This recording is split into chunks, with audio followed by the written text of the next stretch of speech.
friends, and blessing. I want to talk today a little bit about the Parsha V'Yachel. And a lot of this Parsha is about enthusiasm. And this is my youngest, and he taught me a huge amount about enthusiasm, about the nature of fire. He hasn't had his upshorn yet, so his hair's still really long. But he is a complete flying squirrel. Really long. Yes, it is.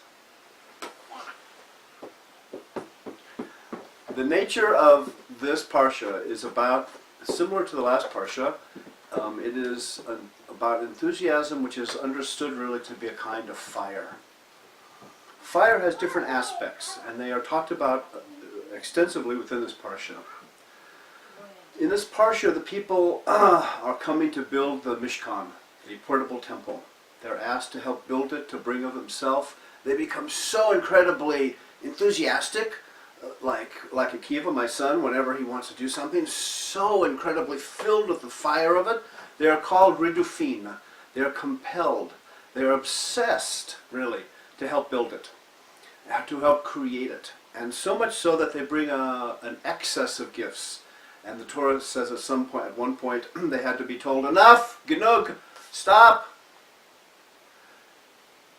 This comes from that fire of enthusiasm, that ridufim, that strong obsession. It comes from the same energy as the energy to build the golden calf. They were asked to bring gold for the calf.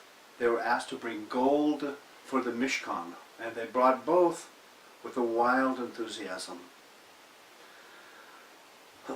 In this Parsha, the making of the Mishkan, making of that portable temple, it is talked about, some form of it is talked about 80 different times.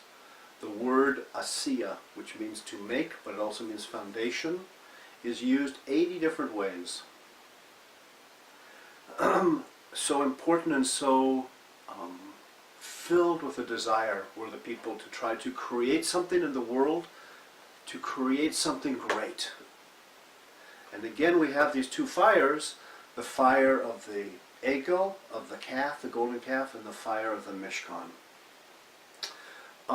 My teacher of blessed memory used to quote a teaching of the Elder Rabbi when he said, all of these things are very much like dancers. There's the fire between two dancers, and then when they come very close, they're obviously connected, but then they become very distant, and yet they can still be connected. And it waxes and wanes, come closer and gets further. The energy, the fire that was used to build the Mishkan is like that energy of the dancers. It is neither good nor bad. It is just that pure yearning to create, but it needs to be shaped. It needs to be shaped in the proper kind of manner.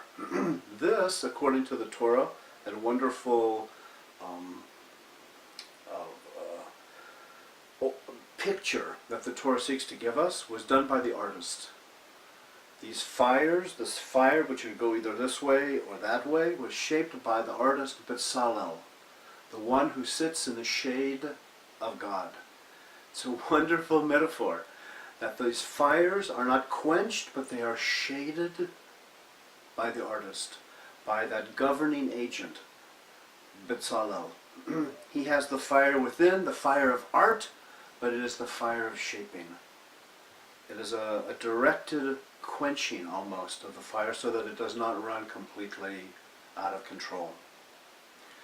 According to Brachos in the Shas, Bezalel knew how to combine the letters with which heaven and earth were created. Meaning to say that when we are able to direct that fire that we feel, the fire that a little person has, that deep yearning to create and to do, when we are able to direct it, when we are able to give it a little bit of shade to cool it, then we are able to unite heaven and earth. And through that to create a wonderful dance. Through that to create the Mishkan in our life.